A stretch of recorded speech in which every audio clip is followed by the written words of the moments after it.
성도 여러분 안녕하십니까? 우리 주님께서 우리들과 함께 동행하시면서 우리들에게 보여주던 아름다운 주님의 발자취를 돌아보는 굿뉴스 파노라마 시간입니다. 지난 시간까지 이제 권능이 역사하지 않는 이유를 단순하게 그저 우리들이 믿음이라고 하는 이 측면에서 말씀을 드리고, 또 우리들의 이 시대를 바라보면서 가족들에 대한 구원에 애타는 여러분들의 마음을 보면서 이제 우리들이 함께 그런 믿음이 새로 진작돼야 될 필요에 대해서 말씀을 많이 드렸습니다.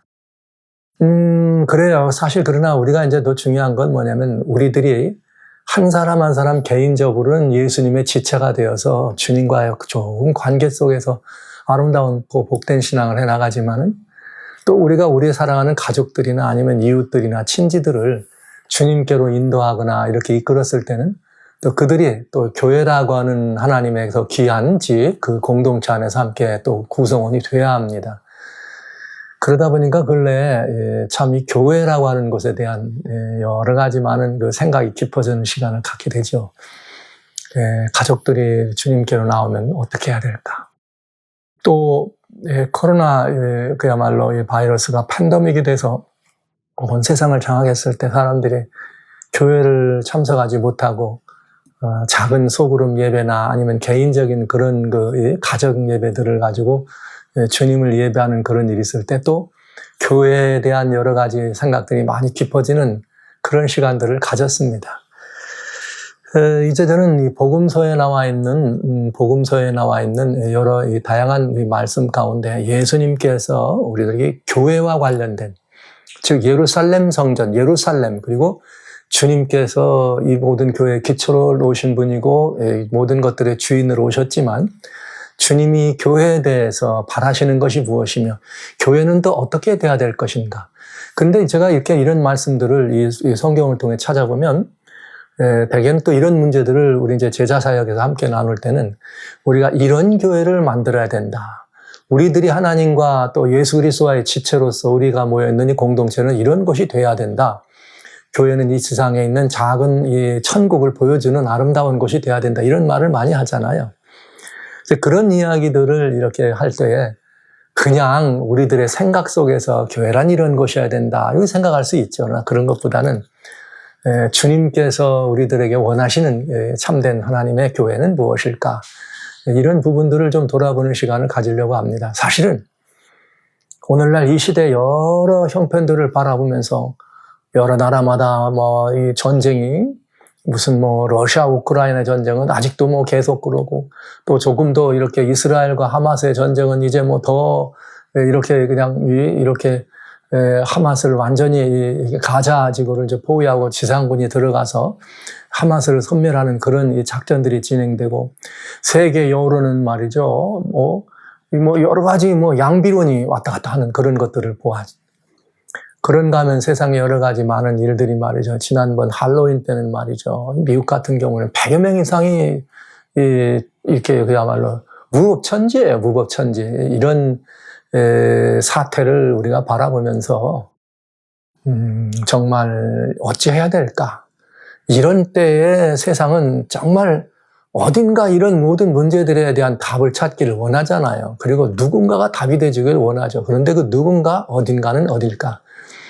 어쩌면은 저는 이 세상에서 가장 긴박한 필요는 참으로 교회다운 교회, 예수 그리스도가 살아서 역사하시는 그런 교회야말로 있다면 이 세상에서 가장 긴박한 필요다, 이런 말씀을 드리면서 저희가 복음서를 살피는 과정이기 때문에 앞으로도 계속 더 많이 봐야 되지만은, 우선 또 시절의 모습을 바라보면서 어서 속히 이렇게 불신하는 가족들도 돌아와야 되겠고, 친구, 일가들도 돌아와야 되니까 그런 분들과 같이 우리가 신앙을 새롭게 이렇게 영접한다든지 시작할 때 이 교회라고 하는 그런 입장은 굉장히 중요한 위치이기 때문에 여러분들과 같이 주님이 말씀하시는 교회, 그것이 큰 교회든 작은 교회든 우리 가족 교회든 작은 소그룹 교회든 따지지 말고 성경에 나와 있는, 복음서에 나와 있는 그런 교회들의 모습을 좀 먼저 보도록 그렇게 하겠습니다.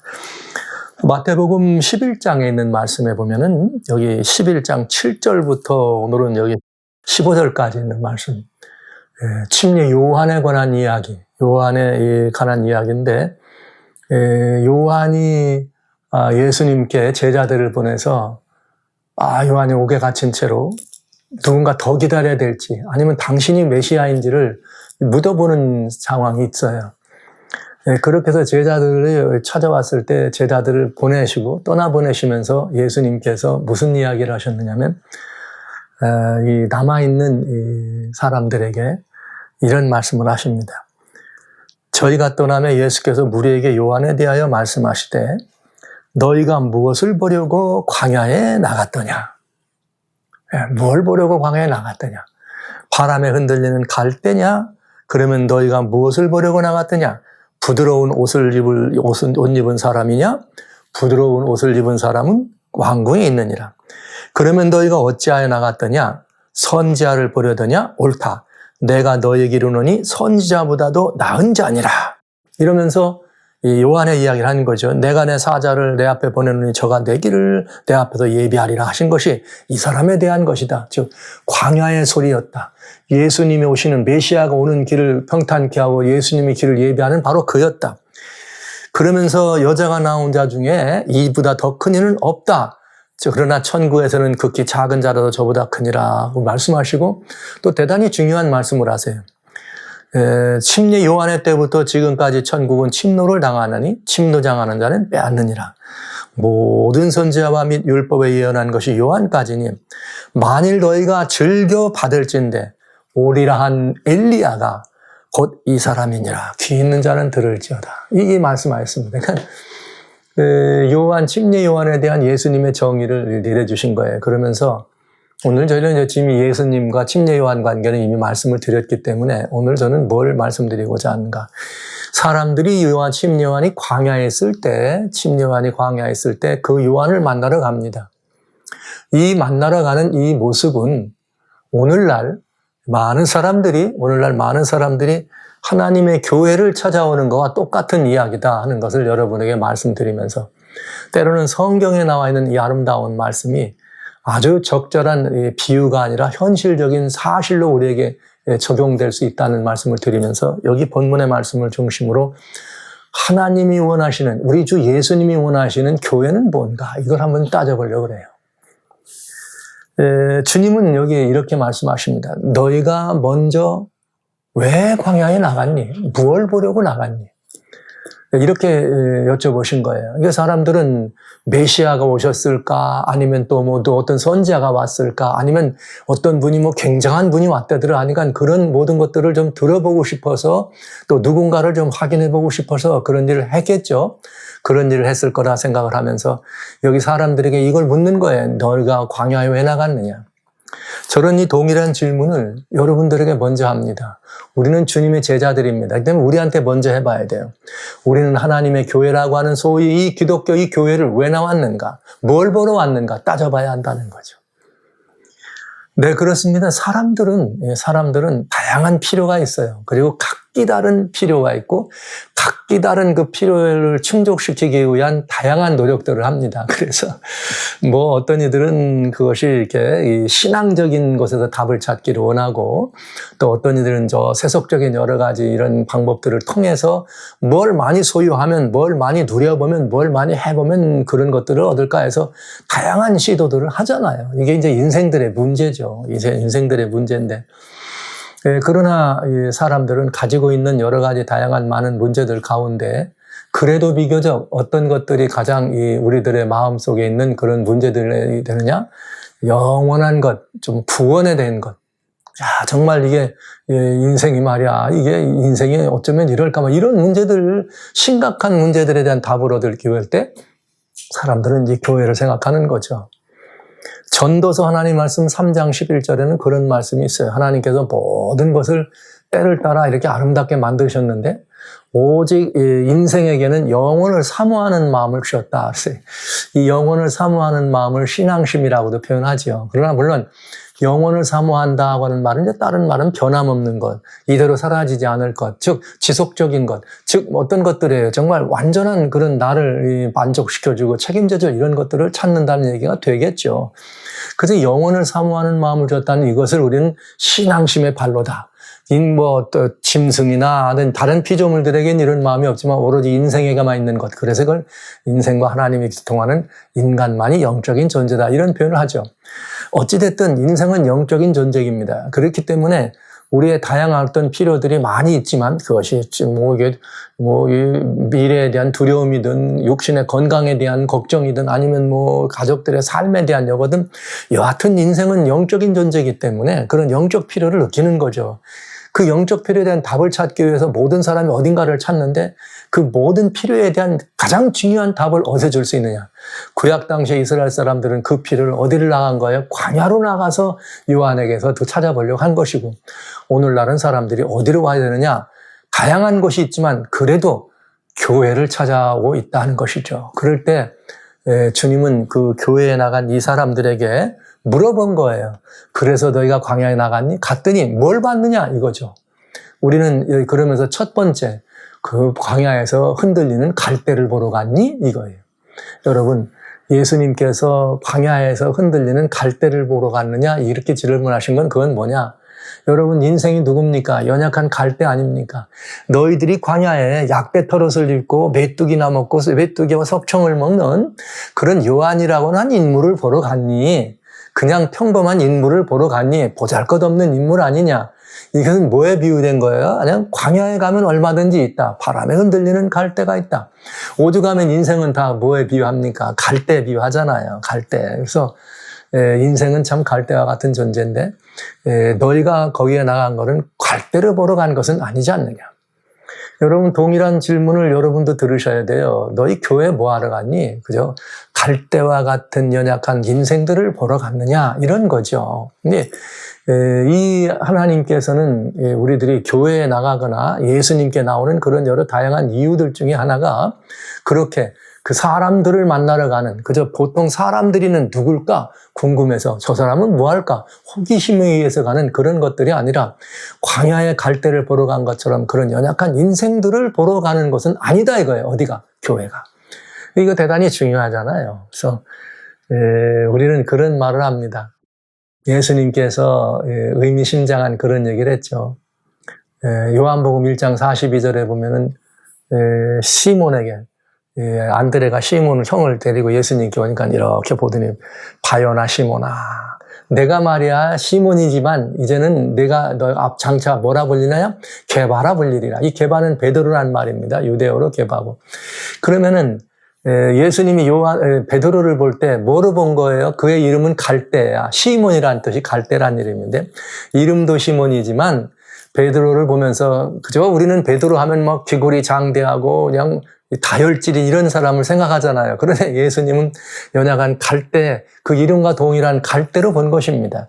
내가 지금은 갈대 같구나. 그러나 앞으로 너를 게바라 하리라. 반석과 같이 돌과 같이 든든한 바위로 이 베드로에게 이름을 바꿔주는 것을 알 수가 있죠. 그처럼 우리들이 하나님의 몸된 교회를 갈 때는 인생을 보러 가는 것이 아니라는 거죠. 거기 가면 다 물론 목사님도 계시고 장로님도 계시고 좋은 집사님들 얼마든지 있을 수 있습니다. 그러나 인생은 우리들이 바라볼 것, 사람은 우리가 볼 것이 아니라는 이야기죠.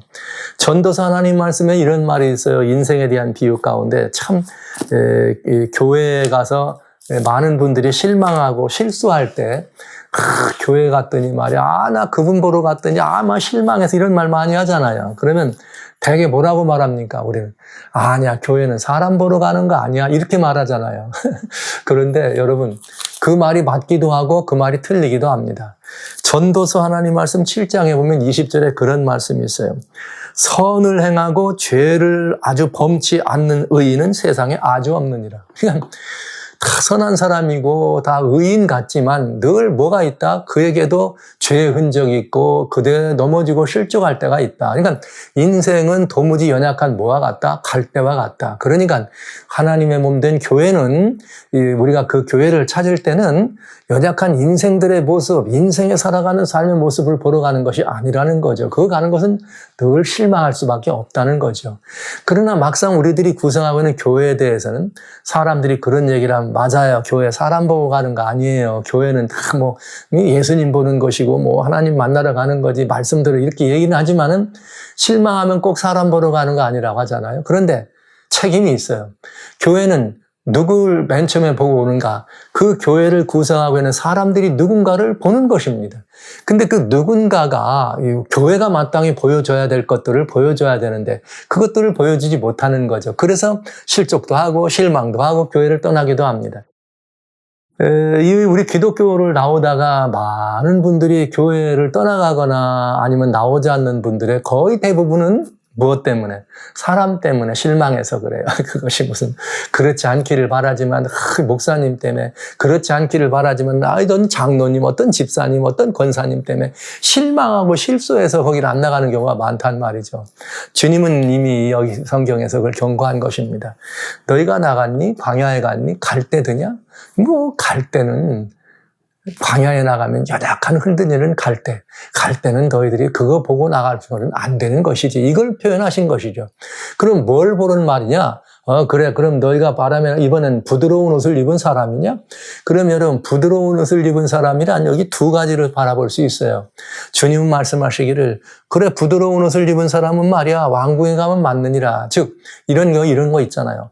사람들이 교회를 찾아다니는 데는 뭘 보러 가느냐면 그냥 단순한 사람들이 아니라 이번에는 어떤 유명한 사람, 인기 있는 사람, 마치 왕궁이나 있을 만한 그런 사람들이 나온다더라 그러면 그렇게 가. 어떤 분이 우리 교회 와가지고 집회한데 간증이 한데 내 유명한 배우다 그러면 뭐 아르르 몰려. 유명한 무슨 뭐 누가 뭐 온다 그러면 막 10대들 막 그냥 20대들 모여. 이런 일들. 아니면 또 뭐 세상에서 또 무슨 뭐 성공한 어떤 뭐 유명한 어떤 분이 우리 교회 와서 간증한다 그럼 그를 보러 와. 네. 부드러운 사람들은 어디 가면 됐다? 왕궁에 있다는 말씀은 그런 어떤 사람들의 그런 모양새나 유명세나 아니면 어떤 이런 것들 그러다 보면 그것이 이제 다른 마음으로 다른 걸로 다 변질되면 이제 뭐냐면 내가 어떤 일을 할 때 내게 좀 어떤 뭔가 유익됨이 없을까? 내가 어떤 무슨 손익관계를 따져가지고 이익된 것 아니면 어떤 이해관계를 따져가지고 손해가 되지 않는 것 아니면 또 무슨 뭐 인기 이런 것들을 따져가지고 조금 더 내가 더 가질 수 있는 것 이런 것들 더 부드러운 옷을 입은 사람을 만난다는 말은 다 그 속에 포함되는 거예요. 1번으로. 그래서 그런 것들을 위해서 교회 가느냐 하는 얘기죠.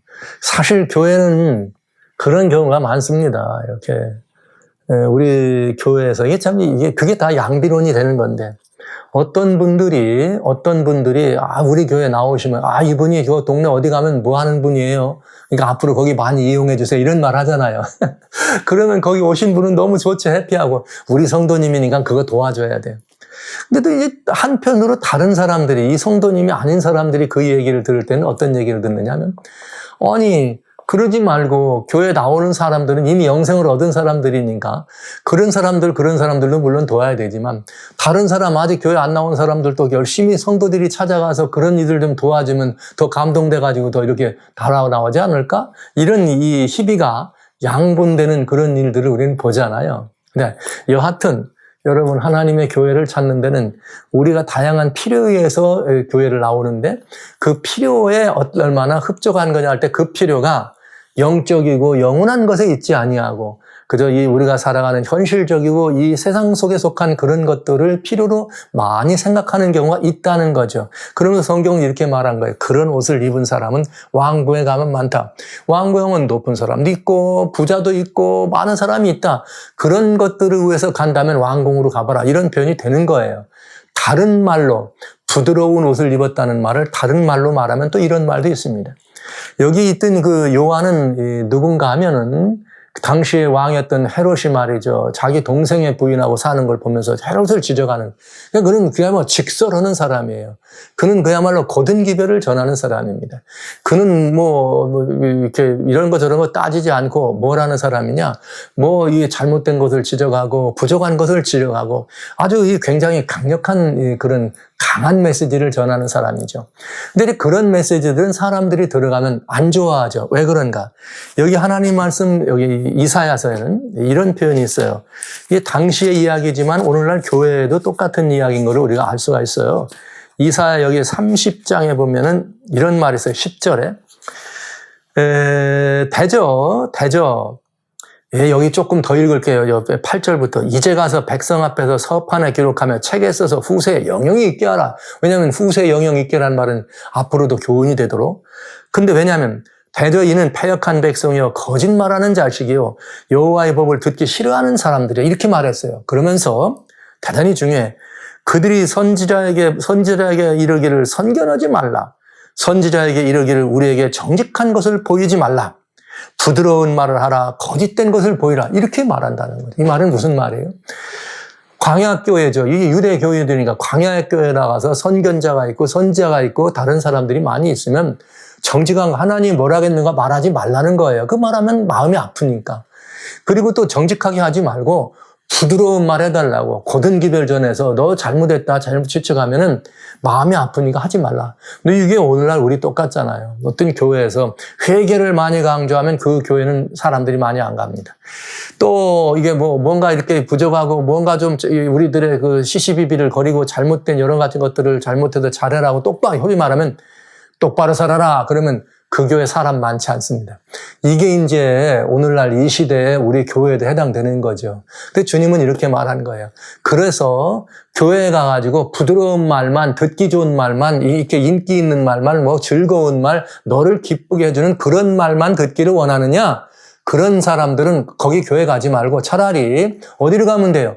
나를 즐겁게 해주고 내가 기쁘고 내가 행복하기 위해서는 얼마든지 다른 곳에 가면 더 즐겁고 행복하게 해줄 수 있다 이거죠. 마음을.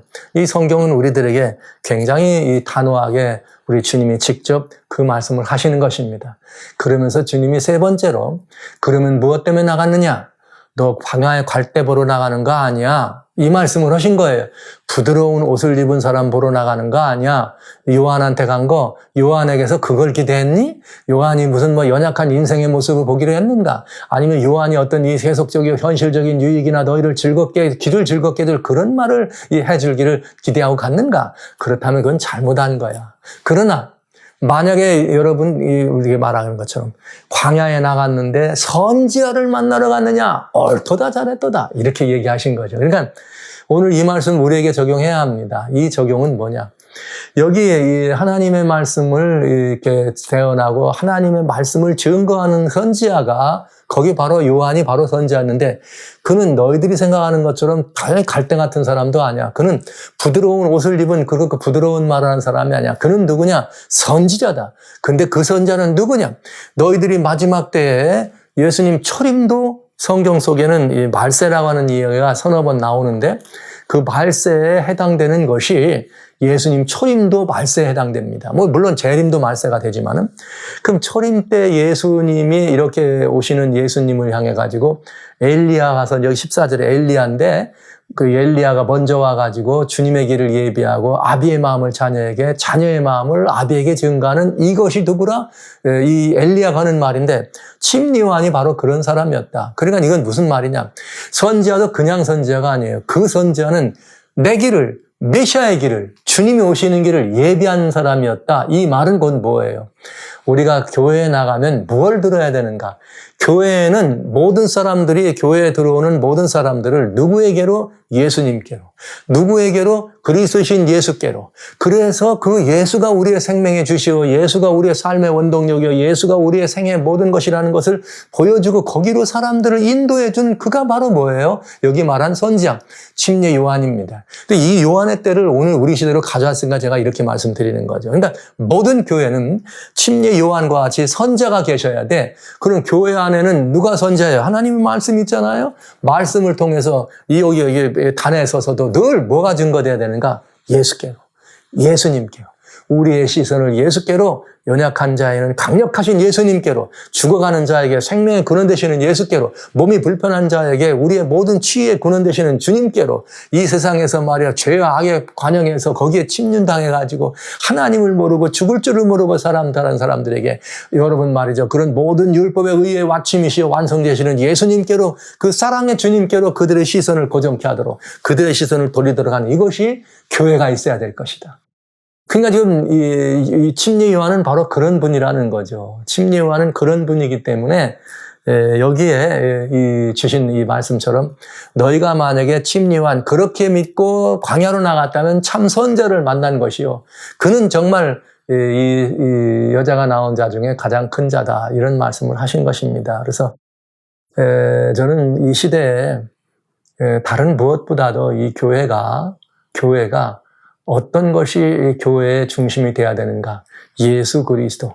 그래서 교회에서 증거되는 모든 말씀들이 다 예수께로 우리의 시선을 고치도록 옮기도록 이렇게 해야 될 것이고, 성도들이 교회를 찾을 때도 예수님의 말씀을, 예수님의 은혜를, 예수님의 생명을, 천국의 오묘를, 그 이치를 깨닫기 위해서 교회에 오는 것이 돼야 된다는 거죠. 그럼 제가 이렇게 말씀드리면 그럼요, 우리 다 그것 때문에 교회 나가죠, 그렇게 말씀하시죠. 그러나 실상은 어떨까요? 실상은 어떤가요? 따져봐야 되지 않겠습니까? 여러분, 정말 오늘날 우리 교회들이 그렇습니까? 교회 가면 정말 오직 예수께로 우리 시선이 고정됩니까? 돌아올 때 여러분의 마음속에 예수님이 가득 차가지고 오십니까? 아니면 여러분 예수님을 만나고자, 대면하고자, 예수의 음성을 듣고자 교회 갔는데 나올 때는 여러분 어떤 마음으로 오시나요? 꽉 찬 마음으로 나오십니까? 텅 빈 마음으로 나오십니까? 아니면 오만 그동안 일주일 동안 몰랐던 것, 교회 성도들이 전해주는 다양한 많은 것들 다 채워가지고 그저 그렇게 또 나오시는지 여러분 따져봐야 합니다. 여기 제가 단순한 이치로 우리 주님께서 광야에 침례 요한에게 나갔던 유대 백성들이 왜 광야에 나갔느냐, 그러면서 그 광야에 나간 이유를 물어보시는 예수님의 그 질문을 오늘 우리에게 적용해 본 것입니다. 왜 이 적용은 필요하냐? 우리는 이미 주님의 몸된 교회 안에서 주님의 지체가 돼서 이렇게 저렇게 살아가고 있습니다. 그러나 더 많은, 아직도 70% 이상의 사람이 주님을 모르고 지나지 않아요? 그럼 이들에게도 예수님을 이렇게 소개해야 안 되겠습니까? 그러면 우리는 다 이 예수님을 소개하면 그 예수님께로 사람들을 인도한다고 할 때 때로 어디로 가야 돼? 교회를 향해 가잖아요. 그것이 대형교회든 중형교회든 소형교회든 아니면 그런 교회가 아니라 가정교회든 아니면 뭐 소그룹교회든 어디든지 마찬가지. 아니면 내 가정으로 불러서 주님을 소개하든 어디든지 주님이 머리를 두신 곳은 다 교회가 될 수 있으니까요. 그럼 그 교회를 나갈 때 사람들이 올 때는 뭘 기대하고 오도록 해야 되는가? 선지자를 만나는 예수님을 기대하고 와야 된다는 거죠. 근데 거기 와서 이 사람들은 누굴꼬? 거기 가면 나한테 무슨 좀 유익된 게 있을까? 아니야. 또 어쩌다가 또 그 교회 갔더니 그냥 막 너 죄인이라 그리고 회개하라고, 기분 나쁘나 그 교회 안 갈 거야. 이런 이야기를 많이 듣잖아요. 그게 오늘 우리들의 현실이라면, 오늘 우리는 정말 이 기독교가 이 세상에 혼란하고 산적해 있는 다양한 많은 문제들을, 그리고 정말 이렇게 혼돈된 세상에서 바른 가치와 바른 의미를 가지고 살 수 있는, 더군다나 주님이 다시 오실 때가 심히 가까워서 예수님께로 시선을 고정하지 않으면 안 되는 이런 시절의 사람들이라면 더더욱이 우리는 어떻게 해야 될까? 교회가 새로 나고, 교회가 다시 거듭나고, 교회가 다시 온전해지고, 그래서 그 교회 가면 우리의 시선이 예수님께로 향해지고, 그 교회에 참석하면 우리의 마음도 예수님으로 충만해지고, 때로는 거기서 말이죠, 침례 요한의 메시지와 같이 너 회개하라는 기별도 듣고, 때로는 우리 더 주님의 그 영원한 생명이 우리를 역동케 하는 은혜도 받으면서, 그렇게 교회 안에서 그렇게 예수님이라고 하는 이 아름다운 우리들의 기본이요, 중도요, 목표가 되는 이런 놀라운 이 영으로 우리가 충만해지는 경험을 해야 될 것이라, 이것이야말로 인류의 가장 긴박한 필요다 하는 말씀을 좀 드립니다. 그래서 사랑하신 성도 여러분, 오늘 우리는 지금 해야 될 매우 중요한 세 가지가 있습니다. 왜요? 나 하나도 주님과 나와의 관계에서 교회니까요. 그건 무엇인가? 우리는 교회라고 하는 것을 했을 때 사람들이 내게로 오고 나를 만나면 아버지의 마음을 자녀에게로, 자녀의 마음을 아버지께로, 즉 사람들의 마음을 하나님께로 돌이킬 수 있는 그런 이 도구가 돼야 된다. 그래서 침례 요한이 말했던 것처럼 보라, 세상 죄를 제거하는 하나님의 어린 양이로다. 요한복음 1장 29절에 말씀하셨잖아요. 그래서 여기에 예수님은 저는 주의보다 앞서가서 내가 내 사자를 보려니니 그가 말이야 나보다 앞서가서 어떡하리라? 사람들이 그 주의 길을 평탄케 하리라. 이렇게 말씀하신 것처럼 세상 죄를 하나 지고하는 하나님의 어린 양이라, 이 이야기를 우리의 삶을 통해서, 우리의 이 음성을 통해서 대면하는, 걸어다니는 교회. 그 우리들끼리 모인 곳에서는 그런 소리가 정말 이렇게 충만한 교회. 누가 봐도 우리들을 보면 주님께로 돌아올 수밖에 없는 그런 교회. 그리고 어떻게 하는 거예요? 여러분 잘 아시잖아요. 요한복음 14장 6절에 나는 말이여 길이요 진리요 생명이니 나로 말미암지 않고는 아버지께로 올 자가 없느니라. 아버지가 구원입니다. 아버지가 축복입니다. 아버지가 행복입니다. 아버지가 전국입니다. 그 아버지가 우리의 모든 소망의 핵심이요 소원의 항구입니다. 근데 그 아버지에게 가는 데는 오직 예수님밖에 답이 없다는 거죠. 그 예수님밖에는 답이 없으니 예수께로 시선을 고정하게 하고 예수께로 걸음을 옮기도록 그렇게 인도하는 그것이 바로 교회라야 된다는 것이고, 여러분이 그래야 되고 제가 그래야 되고 우리 가족이 그래야 되고 우리 소그룹이 그래야 되고 우리 작은 그룹이 그래야 되고 우리 작은 교회가 그래야 되고 다양화된 교회가 그렇게 될 때 역사는 바꿔질 것입니다. 다시 오시는 예수께로 시선을 고정시키고 회심의 물길이 날 것입니다. 거뒀던 총불이 내려갈 것입니다. 거둬대던 칼끝이 내려갈 것입니다. 독소를 퍼붓던 혀들이 닿아질 것입니다. 찬양의 소리가 놀라갈 것입니다. 회복과 치유가 일어나는 놀라운 격정이 일어날 것으로 확신합니다. 주님께서 원하시는 교회는 바로 그런 것이었고 교회를 찾는 우리의 마음가짐은 그런 것이라는 사실을 오늘 돌아보면서 우리들의 현실을 이제 다음 시간부터는 조금 더 예수님이 주신 복음서의 말씀을 통해서 자세히 살펴보는 시간을 갖도록 합니다. 사랑하신 성도 여러분, 예수님께로 나도 나가서 주님만 바라보고 나를 바라보는 누구라도 주님께로 시선을 돌리게 할 수 있는 주님의 이 굉장히 아름다운 도구로 여러분의 삶의 그 현장에 서주시기를 주의 이름으로 축원합니다.